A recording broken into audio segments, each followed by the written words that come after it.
Today's call with Governor Andrew Cuomo. I will now turn it over to Governor Cuomo. Good afternoon, guys.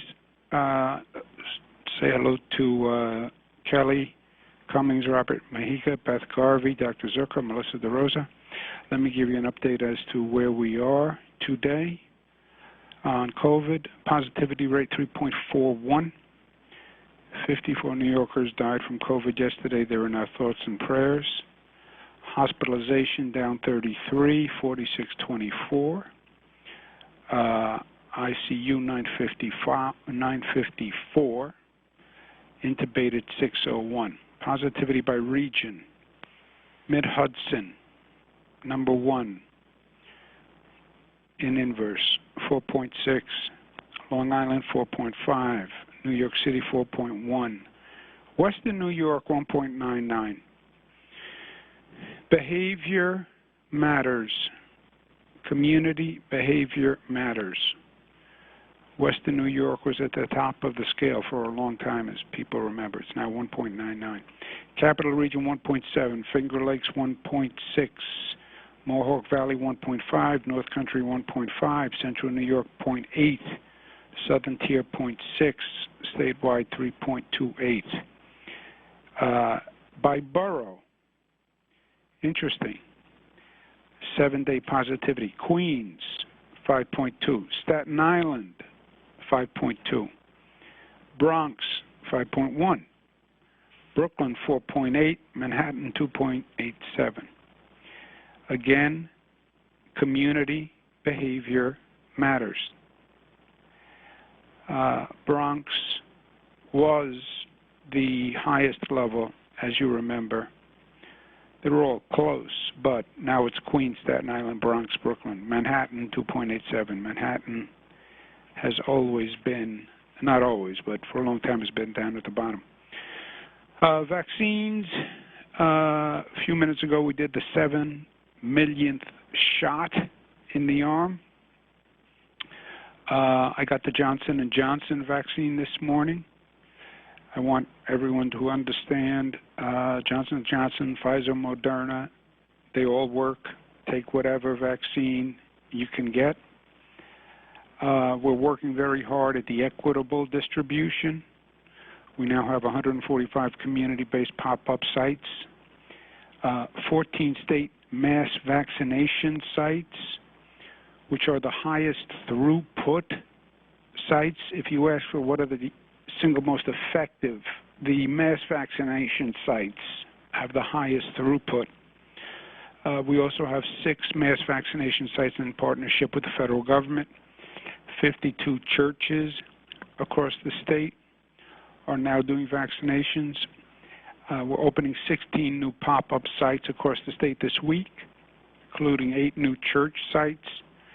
New pop-up sites, 8 in New York City, 2 on Long Island, 2 in the Hudson Valley, 1 in Saratoga Springs, 1 in Geneva, 1 in Buffalo, 1 in Wellsville.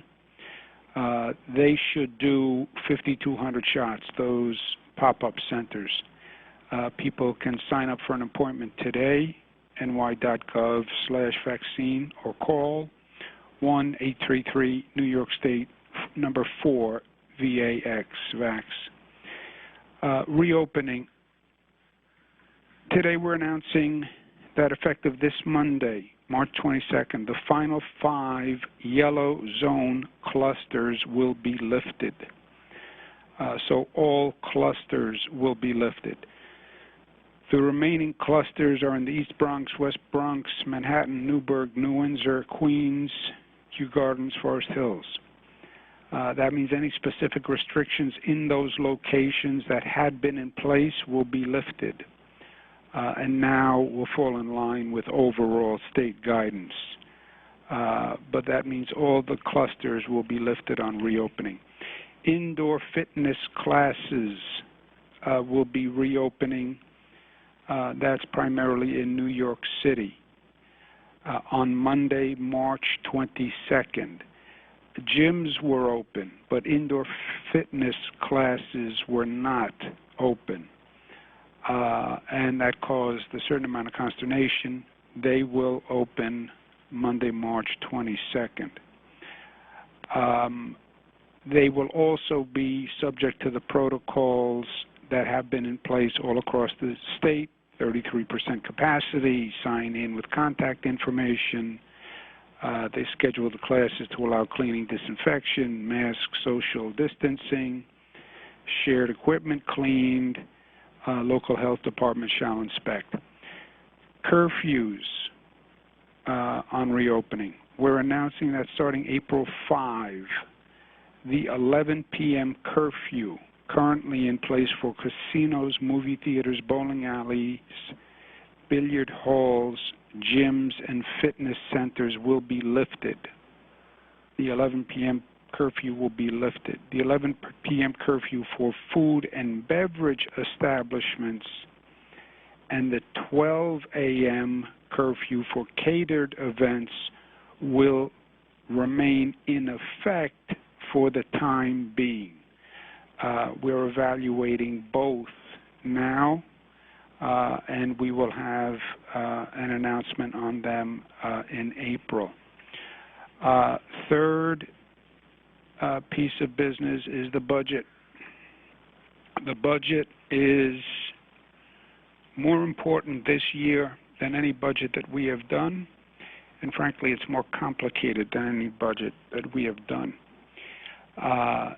The federal government has provided significant funding. The federal funding is the ultimate, what we would call one-shot.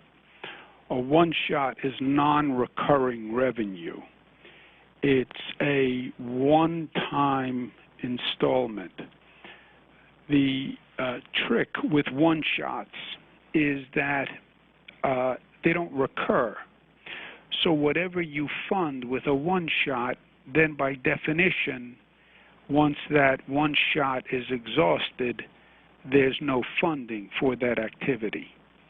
The one-shots create what we call a cliff, raises spending to a very high basis, but for a very short period of time, and right after that spending, you hit a cliff, and it's a long way down to the bottom.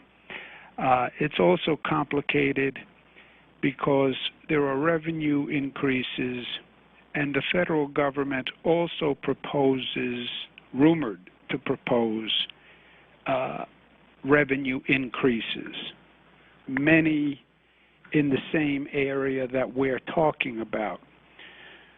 So we would do a tax increase, and then the federal government in several weeks may also announce that tax increase nationwide.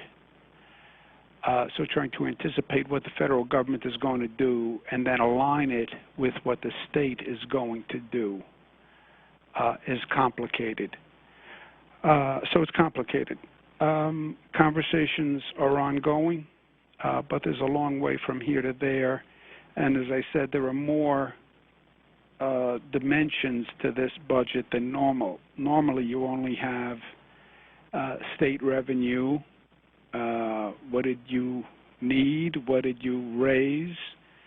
What do you want to fund? This has an entire overlay of the federal government funding, and then an overlay of the federal government's future tax actions, which the Biden administration is talking about for their infrastructure bill, to fund their infrastructure funding.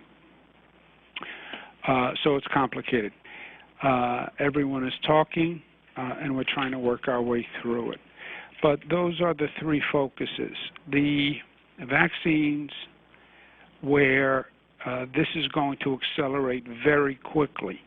The Biden administration did a great job of securing more vaccines, but the allocation to the state increases dramatically in a very short period of time.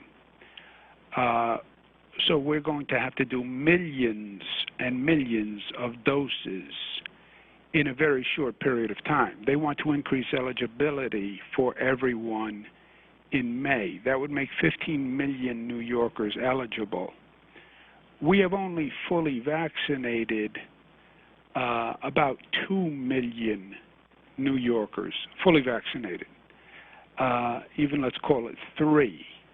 But you'd be going from 3 million to 15 eligible, which means you'd have 12 million people eligible who haven't received the vaccine, and then a tremendous allocation coming in very quickly.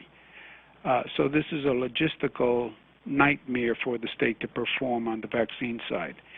On the vaccine side, you also have the equity component where hesitancy, lack of trust, access, we want to make sure it's done fairly. So that's an added complication. But that's job one. Job two is we have to get the budget done, and that's extraordinarily complicated. And job three, reopen, and reopen with energy and optimism and with a real sense of progress that people can see, so they have confidence in New York. New York is taking a beating during COVID. It's important that people, businesses, have confidence in New York.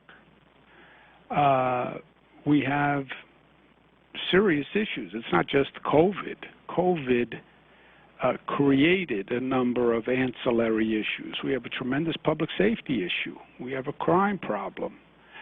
Again, I remind local governments, April 1, they, I've been saying for a year, must have their new public safety plan in place, done in collaboration with the community. So public safety, you don't often think of public safety as a reopening issue, but public safety, crime is a major priority for people in making decisions whether they want to stay in a community or not. And gauging the reopening with COVID, curfews, etc., that's an ongoing process, and we've been continuing that. Restaurants opening, etc. So those are the three tasks I'm focused on: reopening, vaccination, and getting the budget done. Any questions on the Assembly announced a law firm to conduct their review. I am not going to take any questions or have any comments on the review at this time. Let the lawyers do their job and let them conduct the review. And then we can talk about it when we have facts established or a specific situation relative to the review. But other than that, I'm going to respect the review, and I won't comment on it or related matters. Let's take questions, please, operator. Sure, and as a reminder, to ask a question, you will need to press *1 on your telephone. To withdraw your question, press the # key. Please stand by while we compile the Q&A roster.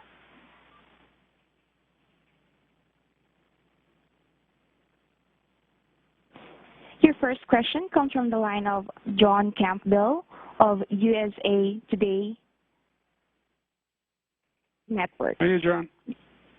Hi, Governor. I wanted to ask specifically about the accusations you faced from Charlotte Bennett. She says that you asked her if she's ever been with an older man. She says you asked her if you practiced monogamy. She says that you yourself said you were open to a relationship with a woman in her 20s. Did any of that happen? John, as I said, the Assembly has a review going on just the questions you asked and questions like it. And I'm going to respect the review, and I won't comment on issues that are subject to the review. Okay? Next question, operator. Again, to ask a question, please press *1 on your telephone.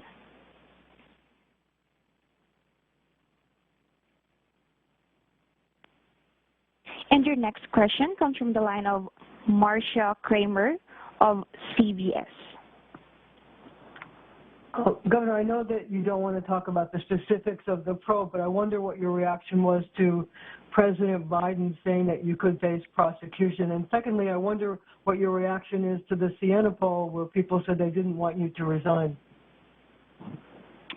I don't think that's what President Biden said, Marcia. His words will speak for itself, but I don't think he said what the way you paraphrased it. On the Siena poll, I think that's what I'm hearing from New Yorkers. I have a job to do. They want me to do the job. They're concerned about COVID. They're concerned about vaccines. They're concerned about reopening. And they believe in due process that allegations are not guilt. So figure out the facts before you make a conclusion. And that's also common sense. Next question, operator. Mm-hmm. Your next question comes from the line of Ann Thompson of NBC News. Hi, Governor. Thank you for doing this call. Let me read to you what President Biden said. And he was asked by George Stephanopoulos if the investigation confirms the claims of the women, should he resign? And the president said, yes, I think he probably could end up being prosecuted too. What's your reaction to that? Well, if you committed a crime, you can be prosecuted. That's true. But what President Biden said was we should do an investigation. The question to President Biden starts with, do you think the governor should resign, or do you think there should be a review first? And the president said there should be a review. I agree with him on that. The people of New York agree with him on that. People of New York in the poll that's Marcia was mentioning, the Siena poll said 50 to 35 or something like that, that I should not resign. 35 said I should resign. By the way, 35% would say I should resign. Anyway, 35% have been. There's always been 35% against me, just on the normal political spectrum. So President Biden's position is consistent with New Yorkers' position, is consistent with the Siena poll position, is consistent with my position. I'm not going to resign. Find out the facts, and we'll take it from there. Let's take one more, operator. Your next question comes from the line of Gwen Hogan from WNYC. Hey, Governor, can you hear me? Yes, I can. Hi there. Thanks for taking my call. Can you explain to New Yorkers why your administration leaked Lindsey Boylan's personnel records and reportedly circulated a letter trying to gain signatures from former staffers claiming she was backed by Donald Trump supporters after she alleged sexual harassment by you? That is, Ms. Boylan is one of the issues that is going to be reviewed by the Assembly and the Attorney General, and I want them to do their review and let them determine the facts, and then we'll take it from there. Right? You need to know facts. Now, we could either debate facts in the media, or we could let fact finders find facts and then have an intelligent conversation on an agreed-to set of facts, rather than have competing facts. That's why a fact-finding exercise is right. Find out the facts and then develop an opinion, but have the facts first. And that's what New Yorkers said they want. That's what the Assembly is doing. That's what the Attorney General is doing. So let's find out the facts, and then we all can have an opinion and comment on the facts once we know the facts.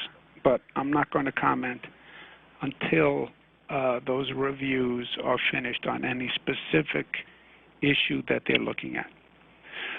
Okay, guys, thank you very much. Back to work. A lot to do. Thank you. Ladies and gentlemen, this concludes today's conference call. Thank you for participating. You may now disconnect.